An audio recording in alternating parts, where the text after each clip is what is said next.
ಶುರುವಾಗಿರೋಂಥದ್ದು high command ಅವರು ಸಿದ್ದರಾಮಯ್ಯನವ್ರನ್ನ continue ಮಾಡ್ತಾರೆ ಅಂತ ಯತೀಂದ್ರ ಅವರು ಹೇಳಿದ್ದಾರೆ. ಕಾಂಗ್ರೆಸ್ಗೆ ಒಂದು ಹೈಕಮಾಂಡ್ ಇದೆ. ನಾನು 40 ವರ್ಷಗಳ ಕಾಲ ಕಾಂಗ್ರೆಸ್ಸಲ್ಲಿದ್ದೆ. ಹೈಕಮಾಂಡ್ ಯಾವತ್ತೂ ವೀಕ್ ಆಗಲ್ಲ. Okay, high command is always high command. But ಇವತ್ತೇನಾಗಿದೆ, ಹೈಕಮಾಂಡ್ಗೆ ಯಾವ ಗೌರವನೂ ಇಲ್ಲ. ಯಾರು ಸಿದ್ದರಾಮಯ್ಯನ ಮಗನೇ ಹೈಕಮಾಂಡ್ ಥರ ಮಾತಾಡಿ ಎಲ್ಲಿ? ನಾನೊಂದು ಸರಿ ಹೇಳಿದ್ದೆ, ಈ ಸಿದ್ದರಾಮಯ್ಯನವ್ರ ಮಗ ಮೈಸೂರಲ್ಲಿ ನಮ್ಮಪ್ಪ ಮಹಾರಾಜರಿಗಿಂತ ಹೆಚ್ಚು ಕೆಲಸ ಮಾಡಿದ್ದಾರೆ ಹೇಳಿದ್ರು. ಎಲ್ಲಾದರೂ ಉಂಟು ಮಹಾರಾಜರಲ್ಲಿ ಇವ ಯಾರು? ಛೇ.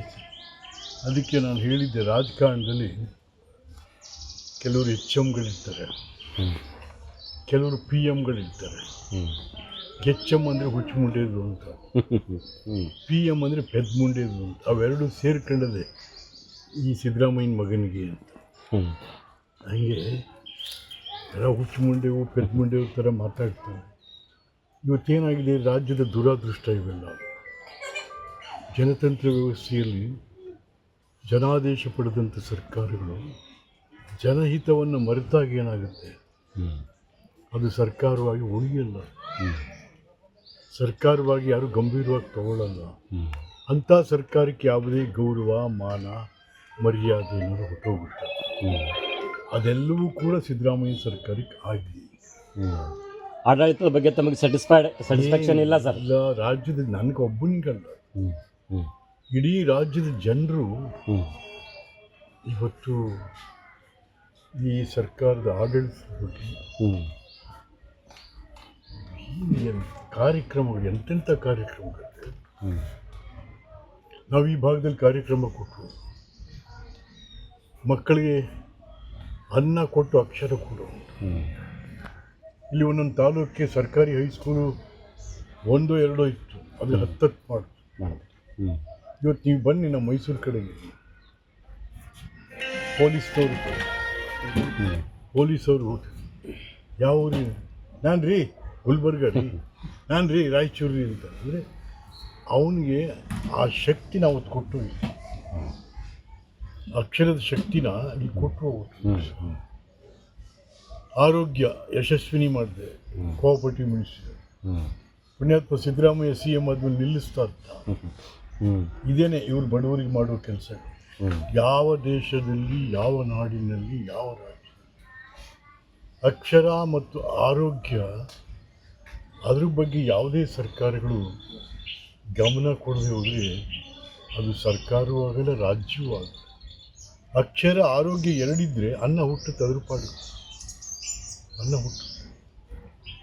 ಎರಡೂ ಇಲ್ಲ ಈ ರಾಜ್ಯದಲ್ಲಿ, ಅಕ್ಷರವೂ ಇಲ್ಲ, ಆರೋಗ್ಯವೂ ಇಲ್ಲ. ಮತ್ತು ಸುಮ್ಮನೆ ಬರೀ ಬೊಗಳೆ ಹೊಡ್ಕೊಂಡು ಸುಳ್ಳು ಹೇಳ್ಕೊಂಡು ತಿರುಗ್ತಾರೆ. ಸಿದ್ದರಾಮಯ್ಯ ಹೇಳಿದ ಸುಳ್ಳಿನೇ ಪ್ರತಿಧ್ವನಿಸ್ತದೆ, ಯಾಕೆ ಮಂತ್ರಿಗಳ ಹತ್ರ ಪ್ರತಿಧ್ವನಿಸ್ತದೆ. ಸರಿ ಸರಿ ಸರಿ ಸರಿ ಥೋತು. ಇಂಥ ಅಯೋಗ್ಯ ಮಂತ್ರಿಗಳು, ಇಂಥ ಅಯೋಗ್ಯ ಸರ್ಕಾರನ ಕರ್ನಾಟಕ ರಾಜ್ಯ ಹಿಂದೆಂದೂ ಕಂಡಿರ್ತಾರೆ. ಪಕ್ಷ ಒಂದು ರೀತಿ ಶಿಸ್ತಿನಿಂದ ಇರಬೇಕಾದಂಥದ್ದು, ಆದರೆ CM ಅವ್ರ ಪುತ್ರನೇ ಹೈಕಮಾಂಡ್ ಥರ ಮಾತಾಡ್ಬಿಡ್ತಾರಲ್ಲ, ಹೈಕಮಾಂಡ್ ವೀಕ್ ಆಗಿದೆಯಾ ಅಷ್ಟೊಂದು ಅಂತ? ಇಲ್ಲ, ಹೈಕಮಾಂಡ್ ವೀಕ್ ಆಗಿದೆ.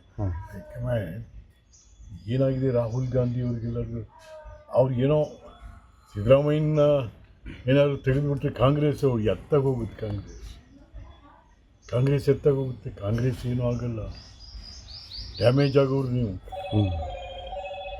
ಹಾಗಾಗಿ ಏನೇನೋ ಬಾಯಿಗೆ ಬಂದು, ಅಂದರೆ ಪಕ್ಷಕ್ಕೆ ಏನಾಗಲ್ಲ, ಬದಲಾವಣೆ ಆಗಲಿ ಅಂತೀರಿ? ಪಕ್ಷಕ್ಕೆ ಏನಾಗಲ್ಲ ರೀ, ಬದಲಾವಣೆ ಆಗಲಿ. ಬದಲಾವಣೆ ಮಾತು ಕೊಟ್ಟಿಲ್ವೇ ಸಿದ್ದರಾಮಯ್ಯ? 30 ತಿಂಗಳು ಅಂತ ಆಗಿಲ್ವೇ ಇದು? ಯಾಕೆ ಸುಳ್ಳು ಹೇಳ್ತಾನೆ ಸಿದ್ದರಾಮಯ್ಯ? ಓಕೆ, ಆಗಿದೆ ಸರ್ ಹಂಗಾರೆ ಕಮಿಟ್ಮೆಂಟ್? ಓಕೆ, ಆಗಿದೆ ರೀ. ಓಕೆ, 30 ತಿಂಗಳು ಮುಂಚೆ ನಾನು ಇಳಿದು ಬಿಡ್ತೀನಿ, ಫಸ್ಟ್ ನನಗೆ ಕೊಟ್ಬಿಡು ಅಂತ ಹೇಳಿದ್ವಿ. ಅಂದರೆ ಬಜೆಟ್ ನಂತರ CM ಸಿದ್ದರಾಮಯ್ಯ ಕೆಳಗೆ ಇಳಿತಾರೆ. ಅವ್ರ ಪಾರ್ಟಿ ಬಿಟ್ಟಂತ ವಿಚಾರ, ಪಾರ್ಟಿ ಬಿಟ್ಟಂತ ನಾನೇ ಆಗಲಿ. ಕಮಿಟ್ಮೆಂಟ್ ಆಗಿತ್ತು, ಬದಲಾವಣೆ ಆಗಲಿ ಅಂತೀರಿ? ಕಮಿಟ್ಮೆಂಟ್ ಆಗಿರೋದು ಸತ್ಯ, ನಿಜ. ಯಾಕೆ ಈಗ ಡಿ ಕೆ ಶಿವಕುಮಾರ್ದು ಕಾಂಟ್ರಿಬ್ಯೂಷನ್ ಇಲ್ಲ ಪಾರ್ಟಿಗೆ, ಓಕೆ. ಅವನ ಹಣ ಖರ್ಚು ಮಾಡಿಲ್ವೇ? ಅವನು ನೋಡ ಈಗ ನಿಮಗೆ ಅವನು ಕಟ್ಟಿರೋನು ಈ ಕಾಂಗ್ರೆಸ್ ಪಾರ್ಟಿನ ಕಟ್ಟಿರೋನವನು. ಡಿ ಕೆ ಶಿವಕುಮಾರ್ ಇವತ್ತು ಯಾವುದಾದ್ರು ತಾಲೂಕಿಗೆ ಹೋದರೆ ಒಂದು 50 ಹುಡುಗರು ಸೇರ್ತವೆ ಜೈ ಜೈ ಅಂತ. ಸಿದ್ದರಾಮಯ್ಯ ನಮ್ಮ ಕುರುಬರು ಹುಡುಗರು ಸೇರ್ಬೇಕಟ್ಟೆ, ಯಾರು ಹೋಗಲ್ಲ ಅವನ ಜೊತೆಗೆ. ಸಂಕಷ್ಟ ಬಂದಾಗೆಲ್ಲ ಹಿಂದೆ ನೆನಪಾಗ್ತದೆ. ಯಾವ ಅವನು ಎಂತ ನೋಡಿ, ಇವನಿಗೆ ಕಾಂಗ್ರೆಸ್ಸಲ್ಲಿ ಇದ್ರೆ ತಾನೇ ಇವನಿಗೆ ಗೊತ್ತಿತ್ತು. ಕಾಂಗ್ರೆಸ್ಸೇ ಹಿಂದ. ಇಲ್ಲಿ ನೋಡಿ, ಇಲ್ಲಿ ಯಜಮಾನಿದ್ದಾರೆ, ಕಾಂಗ್ರೆಸ್ನವ್ರ ಕೈಲಿ ಒಂದು ಮೈಕ್ ಕೊಟ್ಟರೆ ಏನು ಭಾಷಣ ಮಾಡ್ತಿದ್ರು? ಹರಿಜನ ಗಿರಿಜನರೇ, ಹಿಂದುಳಿದವರೇ, ಅಲ್ಪಸಂಖ್ಯಾತರೇ, ಮಹಿಳೆಯರೇ, ರೈತರೇ, ಇದು ಕಾಂಗ್ರೆಸ್ ಭಾಷಣ ರೀ. ಅವ್ನು ಕಾಂಗ್ರೆಸ್ಸಲ್ಲಿ ಇದ್ರೆ ತಾನು ಗೊತ್ತಿತ್ತು ಸಿದ್ದರಾಮಯ್ಯನಿಗೆ. ಏನು ಮಾಡೋದು, ನಾವು ಯಾವತ್ತಾರು ಮಹಾತ್ಮ ಗಾಂಧಿ ತಾವು ಕೂತು ಪ್ರಾಯಶ್ಚಿತ್ತ ಮಾಡ್ಕೋಬೇಕು, ಇಂಥ ಅಯೋಗ್ಯನ ಕೈಲಿ ರಾಜ್ಯ ಕೊಟ್ಬಿಟ್ವಲ್ಲ ಅಂತೇಳಿ. ಥೋ ನಾವು ಈ ದ್ವೇಷ ಭಾಷಣ ಮಸೂದೆ ರಾಜ್ಯಪಾಲರು ತಿರಸ್ಕರಿಸಿದ ನಂತರ, ವಾಪಸ್ ಕಳಿಸಿದ ನಂತರ ರಾಷ್ಟ್ರಪತಿ ಅಂಗಳು ಕಳಿಸಿದ್ದಾರೆ. ಸರಿ, ಸರಿನಾ? ಅದು ಅವಶ್ಯಕತೆ ಇದೆಯಾ ಅಂತ ತಮ್ಮ ಕೇಳ್ತಾರೆ. ಅವಶ್ಯಕತೆ ಇದೆ. ಓಕೆ. ಅಲ್ಲಪ್ಪ, ಈಗ ಎಲ್ಲ ಪಾರ್ಟಿಯವರು ಭಾಷಣ ಮಾಡಿ, ಈಗ ನಾನೇ ಮಾತಾಡಿದ್ರು ಇವ ಅಯೋಗ್ಯ ಅಂತ. ದ್ವೇಷ ಭಾಷಣ ಅನ್ನೋದು ವಸ್ತುಸ್ಥಿತಿ ಹೇಳ್ತಾ ಇದ್ದೀವಿ ನಾವು. ನೀವು ಕೋರ್ಟ್ ಹೋದರೆ ನೋಡಿ ಸರ್, ನನ್ನನ್ನು ಅಯೋಗ್ಯ, ನೀನು ಅಯೋಗ್ಯ, ಅದಕ್ಕೆ ನೀನು ಅಯೋಗ್ಯ ಅಂತ ಅಂತಾರೆ ಜನಗಳು. ಅದು ದ್ವೇಷ ಭಾಷಣನ? ಅದನ್ನು ರಾಜ್ಯಪಾಲರು ಅರ್ಥೈಸ್ಕೊಂಡು ಇದನ್ನು ರಾಷ್ಟ್ರಪತಿ ಅಂಗಳಕ್ಕೆ ಕಳಿಸ್ಕೊಟ್ಟಿದ್ದಾರೆ. Okay sir. Thank you sir. Thank you sir.